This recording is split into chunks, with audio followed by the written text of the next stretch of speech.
말씀에 보면 이런 내용입니다. 예수님이 이곳저곳을 다니시면서 복음을 전하시죠. 그리고 능력을 행하시는데요. 그 소문이 궁전에 있는 헤롯 왕에게까지 이제 전해진 겁니다.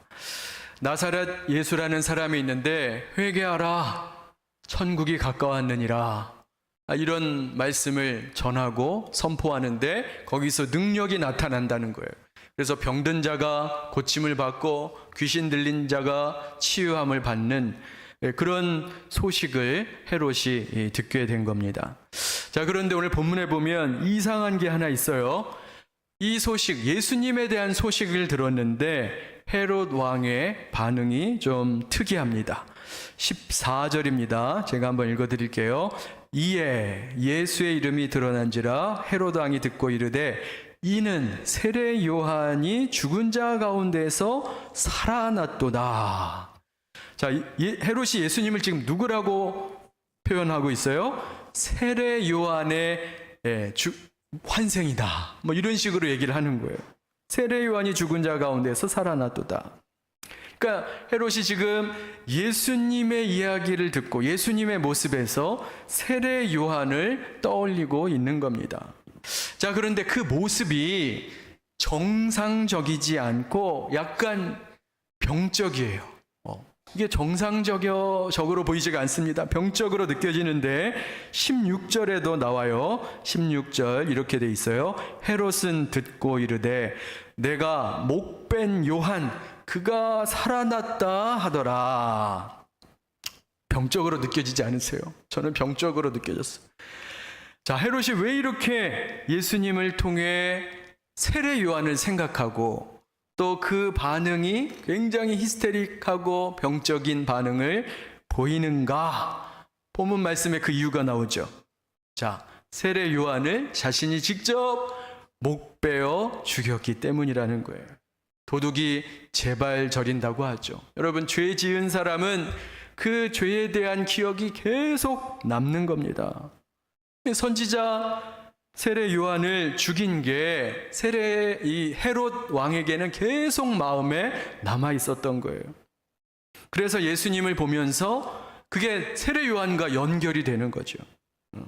얼마나 그가 세례 요한의 죽음에 대한 기억이 계속 내재되어 있는가를 우리가 알 수 있어요. 그러면서 이제 성경은 헤롯이 세례 요한을 죽인 과정에 대해서 쭉 설명을 하고 있어요. 배경은 이래요. 헤롯이 자기 친동생 빌립의 아내 헤로디아를 뺏은 거예요. 그러니까 동생의 아내 제수씨죠. 동생의 아내 제수씨와 눈이 맞은 거예요. 완전히 콩가루 집안입니다. 옛날 고대 왕족들이 다 그랬어요. 그런데 헤롯도 헤롯이지만 이 헤로디아, 이 여자 대단하죠. 원래 본 남편이었던 빌립도 분봉 왕이었어요. 헤롯과 마찬가지로. 그런데 헤롯가 아버지, 시아주버님이라고 하죠. 헤롯이 더 힘이 강력했어요. 더 권력이 강하니까 이제 본 남편을 버리고 더 강한 힘이 센 권력자에게 가서 붙은 거예요. 탐욕의 눈이 머니까, 권력의 눈이 머니까 이렇게 말도 안 되는 짓거리를 하고 있는 것입니다. 자, 이런 상황을 보고 선지자 세례 요한이 가만히 있을 수가 없잖아요. 하나님의 말씀을 선포하는데 이 세례 요한의 성격이 완전 돌직구예요. 그래서 대놓고 이 헤롯과 헤로디아의 이 추악한 일들에 대해서 지적을 합니다. 이거 잘못됐다고. 자, 이 소리를 듣고 헤로디아가 완전히 세례 요한을 원수로 여겼다. 너무 세례 요한이 미운 거예요. 그래서 이 세례 요한을 어떻게 해서든지 죽여야지 하고 마음을 품는데 반면에 헤롯은 차마 세례 요한을 죽일 수가 없었어요. 그 이유가 19절에 나옵니다. 19절은 같이 한번 읽어보겠습니다. 자, 시작. 헤롯이 요한을 의롭고 거룩한 사람으로 알고 두려워하여 보호하며 또 그의 말을 들을 때 크게 번민을 하면서도 달갑게 들음이러라.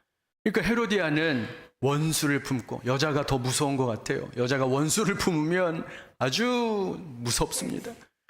그런데 헤롯은 어떻게 했냐? 세례 요한을 거룩한 사람으로 알고 두려워하며 보호했다는 거예요. 또 놀라운 것은 뭐냐면 이제 헤롯을 세례 요한을 감옥에 가두거든요. 차마 죽이지는 못하고 감옥에 가두는데 이 헤롯이 수시로 감옥에 있는 세례 요한에게 찾아가서 그의 설교를 듣는 겁니다. 그의 설교를 들어요. 그래서 크게 번민을 하면서도 그 말씀을 달갑게 여겼다. 이렇게 말씀하고 있는 거예요. 그러다가 비극적인 사건이 발생해요. 어느 날 헤롯의 생일이었습니다. 그래서 잔치를 벌였는데 신하들과 귀족들을 초청해서 이제 생일 잔치를 벌인 거예요. 그랬더니 이제 흥청망청 이제 분위기가 고조되고 술에 취해서 이렇게 참 분위기가 업이 되었는데 그때 이 교활한 헤로디아가 아주 간사한 계략을 만들어내요. 그 딸 살로메라고 하는 딸이 있었는데, 어린 딸이 있었는데 이 살로메로 하여금 거기에서 춤을 추게 한 거예요. 그래서 그 춤을 추는데 이 살로메 춤을 보고 거기 있던 모든 사람들이 다 넋이 나간 겁니다.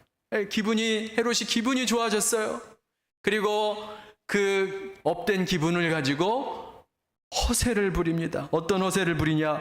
무엇이든지 네가 원하는 것을 구하라.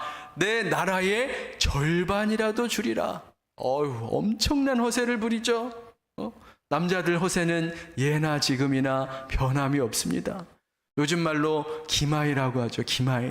저도 기마이가 좀 있는데 이 남자들 허세를 조심해야 돼요. 저도 늘 허세 부리지 않으려고 조심합니다. 그래서 헤롯이 이렇게 말도 안 되는 허세를 부린 거예요. 사실 분봉왕은 땅을 줄 수 없어요. 모든 땅은 로마에게 속한 겁니다. 그런데 이제 술 취한 김에 허세를 부린 거예요. 자, 근데 이 교활한 헤로디아가 이때다. 그래서 21절에 보면 마침 기회가 좋은 날이 왔으니 무슨 기회예요? 세례 요한을 죽일 기회가 온 거예요. 이때다 하고 살로메를 시켜서 헤롯 왕에게 요구를 하는데 세례 요한의 머리를 달라. 여러분 너무 끔찍하지 않아요? 어린 소녀가 왕에게 가서 세례 요한의 머리를 주세요. 너무 끔찍합니다. 그 소리를 듣고 헤롯이 어떻게 하는가? 26절입니다. 26절 같이 한번 읽겠습니다. 자, 시작.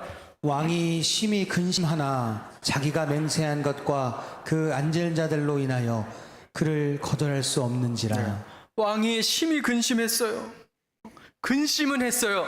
그러나 결국에 세례 요한을 죽이고 맙니다. 헤롯은 세례 요한의 설교를 들으면서 마음에 찔림이 있었어요. 세례 요한은 거룩한 자요 하나님의 사람이라는 것을 알고 있었습니다. 그런데 문제는 딱 거기까지만이었어요. 거기까지만. 두려움도 있었고 걱정은 있었지만 딱 거기까지였어요. 오늘 설교 제목처럼 헤롯은 근심하고 후회는 했지만 회개하는데 이르지 못했다는 겁니다. 이게 굉장히 중요한 거예요. 저는 이런 헤롯의 모습을 보면서 고린도후서 5장 17절 말씀이 생각났는데요. 우리 구원에 이르는 중요한 원리에 대해서 말씀하는 구절입니다. 우리 같이 한번 읽겠습니다. 자, 시작. 하나님의 뜻대로 하는 근심은 후회할 것이 없는 구원에 이르게 하는 회개를 이루는 것이요 세상 근심은 사망을 이루는 것이니라. 뭐냐면 우리가 살면서 하는 근심이 두 가지가 있대요. 먼저는 구원에 이르게 하는 근심이고 또 다른 하나는 사망에 이르게 하는 근심이다. 겉으로 보면 똑같은 근심이죠. 그런데 결과는 완전히 다릅니다. 하나는 사망에 이르게 하는 근심이고 또 다른 하나는 구원에 이르게 하는 근심이라는 거예요. 완전 다르죠?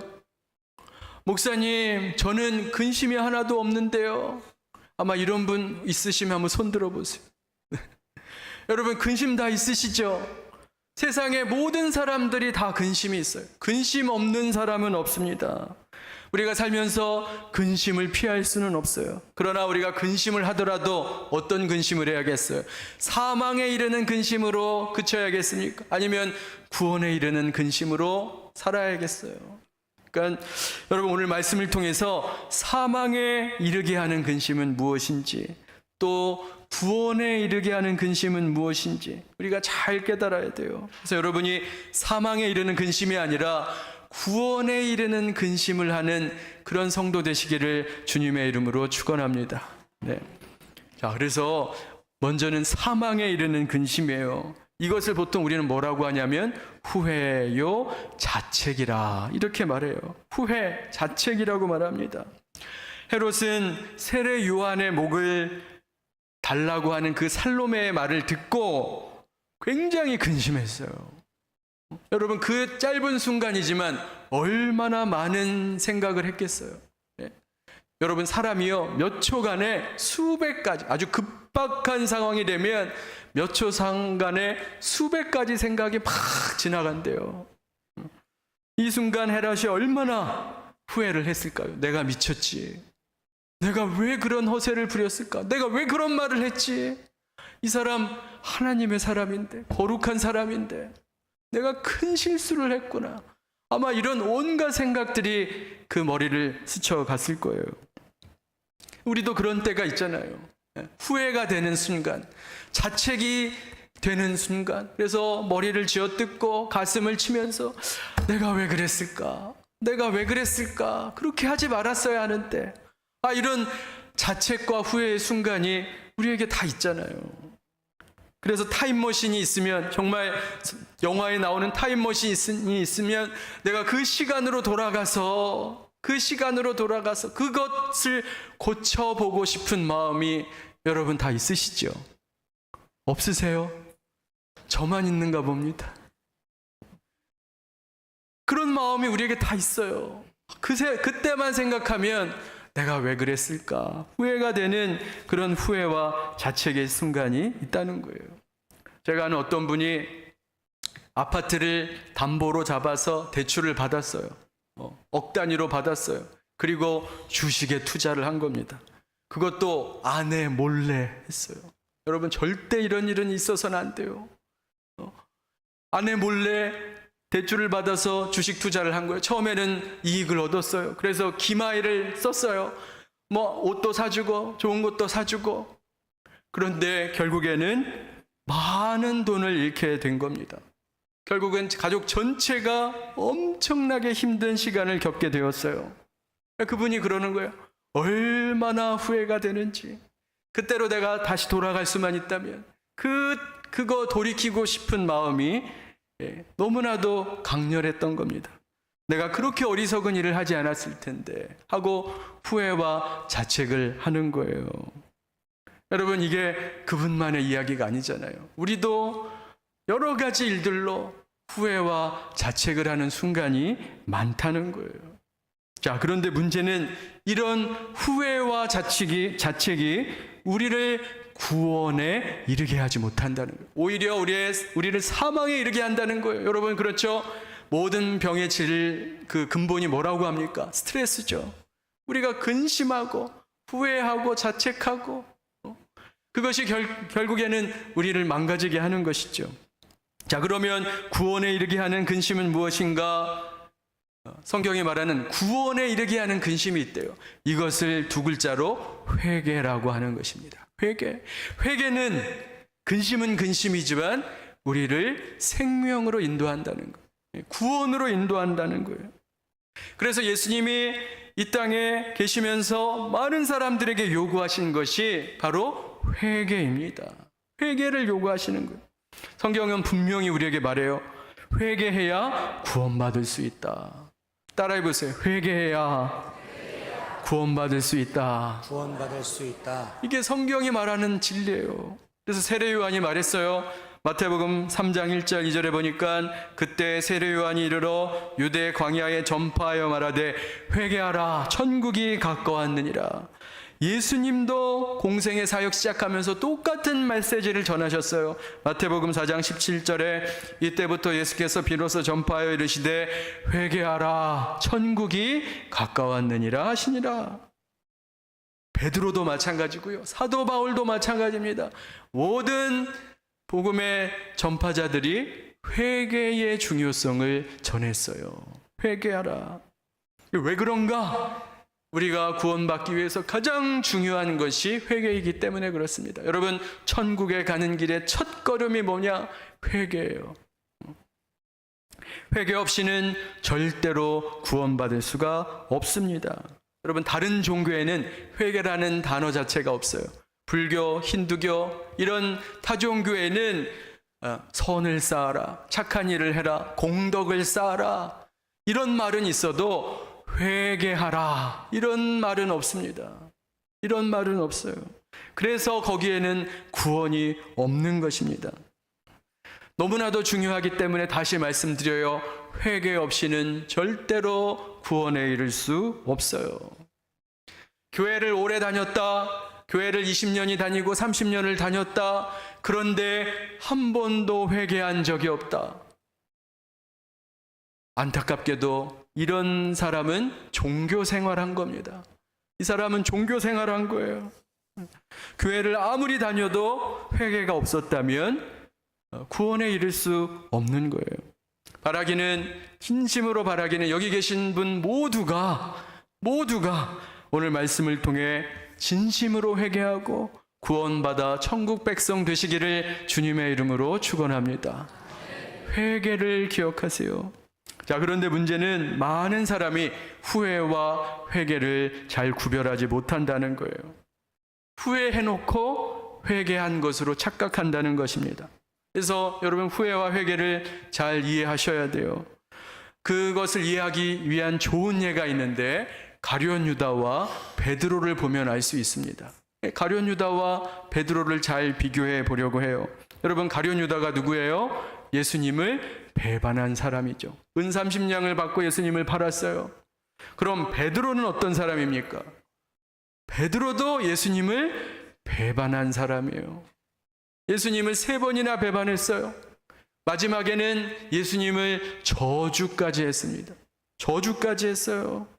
보통 우리는 가룟 유다는 나쁜 인간으로 생각하는데 베드로도 사실은 가룟 유다 못지않은 죄를 지었어요.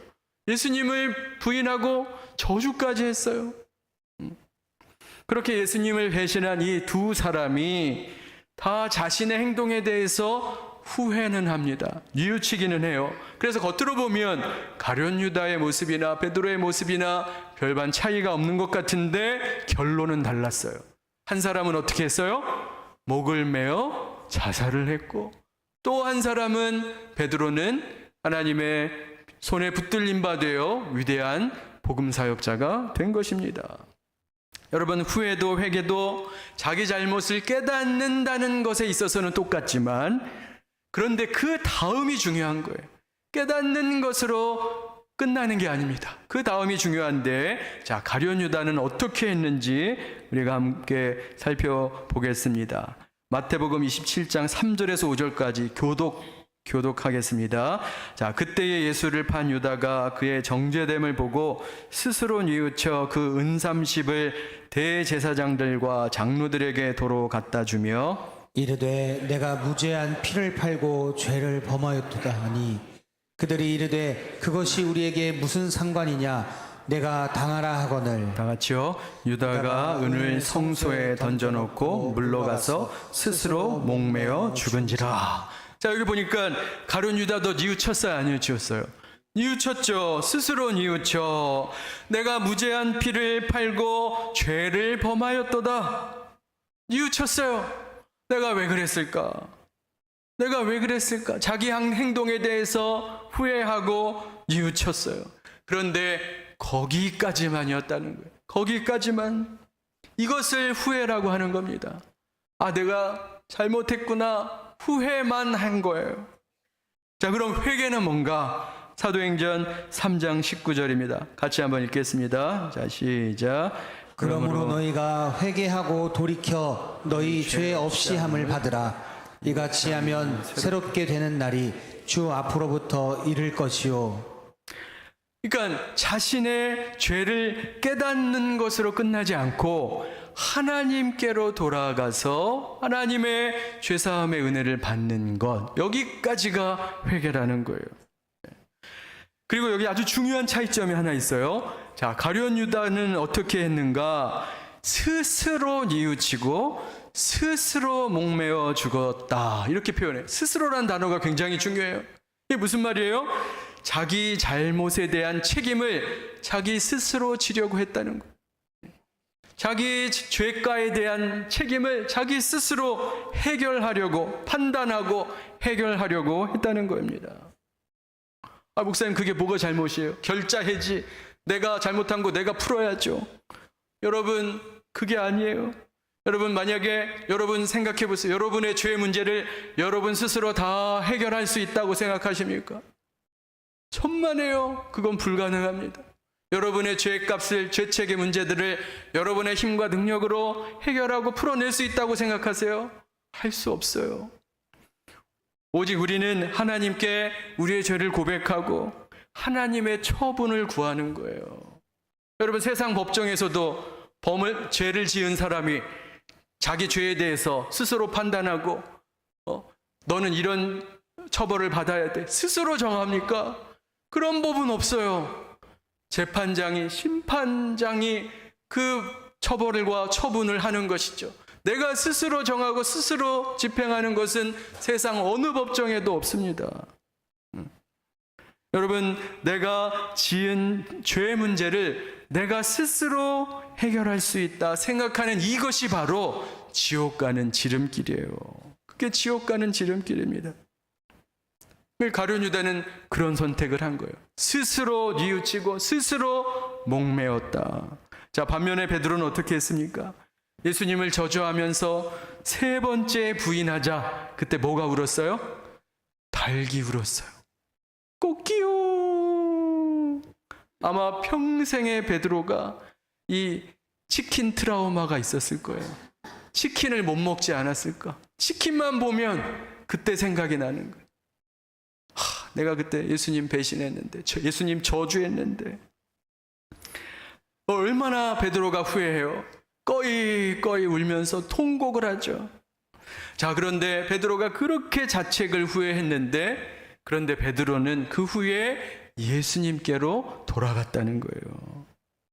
여러분, 그 과정이 쉬웠을까요? 쉽지 않죠? 얼마나 베드로가 창피했겠어요. 예수님을 볼 낯이 없죠.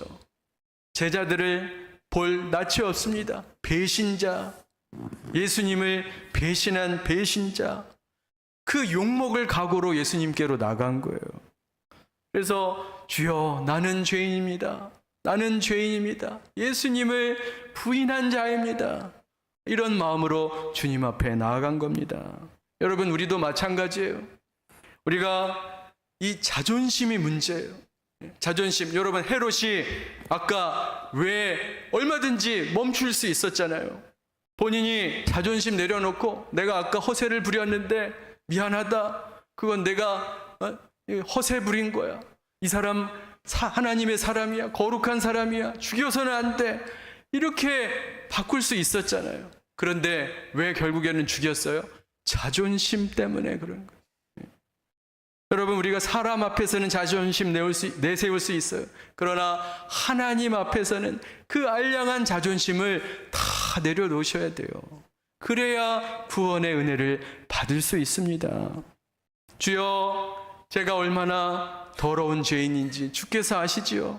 나의 생각과 나의 그 모든 모태부터 태어난 죄의 그 생각과 마음을 주께서 아십니다. 나를 불쌍히 여겨 주옵소서. 이렇게 솔직한 모습으로 주님 앞에 나와야 되는 거예요. 그런 솔직한 자존심 다 내려놓고 내 있는 모습 그대로 나올 때, 그때 하나님의 사랑을 경험하게 될 줄로 믿습니다. 여러분, 그래서 그런 마음으로 나오셔야 돼요. 그거를 성경은 심령이 가난한 자다, 이렇게 표현하는 거예요. 이제 말씀을 맺고자 합니다. 오늘 후회와 회개의 차이점에 대해서 배웠어요. 여러분, 회개는 내가 죄인임을 깨닫는 것에서 그치지 않고 거기서 한 걸음 더 나아가 하나님께로 나아가는 것입니다. 내 잘못에 대한 후회와 자책으로만은 절대 구원에 이를 수가 없어요. 하나님께로 돌아가는 것이 중요합니다. 자, 그래서 하나님은 지금도 오늘 우리에게 말씀을 통해 음성을 들려주시는 거예요. 회개하라, 돌아오라, 돌이켜 회개하라. 이렇게 우리에게 말씀하시는 거예요. 그리고 회개하는 자에게 주시는 두 가지의 약속이 있습니다. 요엘서 2장 13절 말씀 같이 한번 읽겠습니다. 자, 시작. 너희는 옷을 찢지 말고 마음을 찢고 너희 하나님 여호와께로 돌아올지어다. 그는 은혜로우시며 자비로우시며 노하기를 더디하시며 인애가 크시사 뜻을 돌이켜 재앙을 내리지 아니하시나니. 여러분, 죄를 지으면 반드시 책임을 지게 되어 있어요. 세상 법정도 그렇고 하나님 법정도 마찬가지입니다. 죄는 반드시 벌을 받는 것이 마땅하죠. 그런데 자신의 죄를 뉘우치고 돌아오는 자들은 재앙을 받지 아니한다. 이렇게 약속하시는 거예요. 그러니까 여러분, 회개해라, 돌아오라 말씀하시는 이유는 하나님이 심판하시고 벌 주시려고 하는 것이 목적이 아니라 우리를 재앙으로부터 건져주시기 위함이라는 것을 꼭 믿으시기 바랍니다. 또 이사야 선지자도 이렇게 말해요. 이사야서 55장 7절입니다. 같이 한번 읽겠습니다. 시작. 악인은 그의 길을, 불의한 자는 그의 생각을 버리고 여호와께로 돌아오라. 그리하면 그가 긍휼히 여기시리라. 우리 하나님께로 돌아오라. 그가 너그럽게 용서하시리라. 하나님께로 돌아오는 자에게 용서를 베푸신다는 거예요. 용서를 베푸신다. 너그럽게 용서하신다. 여러분, 가룟 유다는 하나님께로 돌아가지 않았어요. 스스로 결정해서 나는 나쁜 놈이니까 죽어야 해. 그러면서 스스로 뉘우치기는 했어요. 그러나 스스로 목매어 죽었다는 것입니다. 여러분, 이게 결자 해지 굉장히 멋있어 보이죠? 아닙니다. 이거 멋있는 게 아니에요. 이거는 굉장한 교만이에요. 굉장한 교만입니다. 내 죄에 대한 처분을 내가 직접 한다는 것은 하나님 앞에 굉장한 교만이에요. 내 죄에 대한 처분을 누가 하는 거예요? 하나님이 하시는 거예요. 하나님이 하시는 거예요. 여러분, 죄를 지은 사람이 자기 죄에 대한 처벌을 자기가 내린다는 게 말이 안 되잖아요. 재판장이 하는 게 마땅하죠. 하나님께 맡기는 거예요. 여러분, 하나님께서 왜 이 땅에 오셨어요? 왜 예수 그리스도가 성육신 하셔서 사람의 모습으로 오셨습니까? 우리의 죄값을 우리가 받지 않고 그분께서 우리의 죄값을 받으시려고 이 땅에 오신 거예요. 그리고 그것을 우리가 받아들여야 하는 겁니다. 그런데 가룟 유다는 너무 교만해서 그 하나님의 은혜와 용서를 거부하는 거예요. 거부하는 거예요. 내가 내 죄 책임진다는 거예요. 여러분, 이게 인간의 가장 큰 죄입니다. 이게 교만죄라는 거예요. 이게 교만죄. 하나님의 용서를 거절하는 죄가 가장 큰 죄예요. 그래서 예수님이 말씀하셨죠. 모든 죄는 사하심을 받을 수 있지만 성령을 모독하는 죄는 사하심을 얻을 수 없다 그랬어요. 그게 뭐예요? 하나님의 용서를 거절하는 것을 말하는 거예요. 그래서 여러분, 하나님의 용서를 우리는 받아들여야 하는 것입니다. 내가 내 죄를 판단하고 처분하고 내가 결정하는 게 아니에요. 여러분, 인생에 많은 후회와 자책이 되는 일들이 있으실 거예요. 저도 그래요. 저도 제 인생을 돌아보면 후회가 되고 자책이 되는 순간들이 많이 있었습니다. 특히 그 중에 하나가, 제가 지난주에 우리 히스 선교사 허위심사를 같이 했는데 제 선교사 시절이 이렇게 생각이 나더라고요. 제가 인도라는 선교지를 7년을 사역했어요. 그리고 7년 사역하면서 선교지를 결국에는 떠나게 됐습니다. 인도에서 안식년 없이 7년을 정말 정신없이 사역을 하다가 저와 저의 아내가 몸과 영혼이 탈진을 했어요. 너무 힘들고 지쳐서 결국에는 선교지를 떠날 수밖에 없었습니다. 그런데 제가 목사잖아요. 그 부분이 계속 후회가 되고 자책이 되는 거예요. 한국에 왔는데 본부 사역을 하는데 계속 후회가 되고 자책이 되는 겁니다. 내가 왜 그랬을까? 가슴을 치며 괴로워했던 적이 있어요. 무엇보다도 자존심이 너무 상했어요. 내가 이것밖에 안 되나? 내가 이것밖에 안 되나? 그리고 새벽 끝 순간순간마다 후회와 자책의 시간을 오랫동안 보내게 됩니다. 만약 제가 그렇게 계속 후회하고 자책만 했다면 아마 제 삶이 망가졌을 거예요. 지금 이렇게 목회를 계속 하지 못했을 겁니다. 자, 그런데 어느 날 제가 말씀을 보는데 제가 은혜를 얻었어요. 요한복음 21장의 말씀이었어요. 잘 아는 말씀이죠. 3번 부인한 베드로에게 부활하신 예수님이 찾아오는 그런 장면입니다. 그래서 부활하신 예수님이 베드로를 찾아오셨는데 베드로가 직접적으로 말은 못해요. 왜냐하면 예수님을 볼 낯짝이 없잖아요. 3번이나 부인했는데. 근데 그냥 말은 하지 않았지만 마음속으로 예수님에게 계속 이야기하는 거죠. 주님, 제가 주님을 3번이나 부인했습니다. 죄송합니다. 주님, 죄송합니다. 제가 주님을 3번이나 부인하고 예수님을 저주까지 했습니다. 이런 마음으로 예수님을 만났어요. 제가 그 새벽에 그 말씀을 읽는데 완전히 그게 제 고백으로 이렇게 오버랩이 되는 거예요. 주님, 죄송합니다. 제가 보내주신 선교지, 그 선교지를 결국은 포기하고 끝까지 버티지 못하고 떠나게 되었습니다. 이런 고백을 하게 되는 것입니다. 너무 죄송한 거예요. 왜냐하면 계속 제가 후회와 자책이 있었기 때문에요. 자, 그런데 그때 제게 말씀으로 응답해 주셨어요. 요한의 아들 시몬아, 네가 나를 사랑하느냐? 내 양을 먹이라. 내 양을 먹이라. 그 말씀을 읽는데 이게 저에게 이렇게 들리는 거예요. 한우가 네가 나를 사랑하느냐? 그러면 너에게 주어진 사명 감당해라. 이런 말씀으로 들리는 거예요.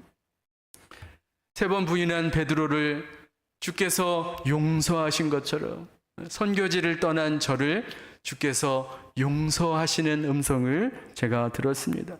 그 말씀을 통해 후회와 자책감에 괴로워하고 힘들어하던 제가 자유함을 누렸어요. 그리고 다시 힘을 얻어서 복음사역과 또 목회사역을 할 수 있는 그런 힘을 얻게 되었습니다. 여러분, 우리 인생에는 후회하고 자책하는 일들이 많아요. 많습니다. 그 일만 생각하면 얼굴이 화끈거리고 온갖 근심과 생각이 떠오르고 밤잠을 설치는 그런 후회하고 자책하는 일들이 많아요. 자, 그런데 그 문제를 혼자 후회하고 자책한다고 그렇게 살지 마시라는 거예요. 그 문제를 혼자 해결하지 마시고 그 짐을 혼자 지지 마시고 하나님 앞에 나오시기 바랍니다. 십자가 앞으로 나오시기 바랍니다. 그러면 사랑과 긍휼과 자비가 많으신 하나님께서 그 문제를 여러분께 해결해 주시고 그것을 돌파할 수 있는 힘을 주실 거예요. 오늘 설교 제목처럼 우리가 필요한 것은 후회가 아니라 회개예요. 제가 아는 사모님이 평생에 이 사모님이 막내 아이가 있었는데 1살 반 됐을 때 이 사모님이 시장에서 포도를 사왔는데 그것을 땅바닥에 놨는데 이 아이가 그것을 삼키다가 이 기도를 막아서 결국에는 아이가 일찍 세상을 떠났어요. 평생에 그게 후회와 자책이 되는 거예요. 평생에. 얼마나 후회스럽고 자책이 되겠습니까? 여러분, 그런 극단적인 예를 들지 않아도 우리 삶에 이런 후회와 자책의 일들이 얼마나 많아요. 그런데 오늘 말씀처럼 후회와 자책으로 끝나지 마시고 그 문제를 하나님 앞에, 십자가 앞에 가지고 나가셔서 하나님께 맡기세요. 하나님, 저는 죄인입니다. 제가 의도적으로 아니면 우연히 지은 이 문제들, 이 연약함, 내가 어찌할 수 없는데 주여, 이 연약한 죄인을 불쌍히 여겨주시고 이 문제, 내 평생의 후회와 자책이 되는 이 문제 어떻게 합니까? 하나님 앞에 맡기고 내려놓을 때 하나님의 놀라운 은혜와 자비와 긍휼과 용서의 은혜가 저와 여러분의 삶에 임할 줄로 믿습니다. 돌아오라는 주의 음성 들으시고 죄 사함의 은혜를 누리시는 저와 여러분의 삶이 되시기를 주님의 이름으로 축원합니다. 기도하겠습니다. 하나님 아버지, 우리 인생에 얼마나 후회와 자책의 일들이 많은지요. 그것이 평생에 우리 마음의 가시가 되어 힘들고 괴로울 때가 많은 것을 주님 앞에 고백합니다.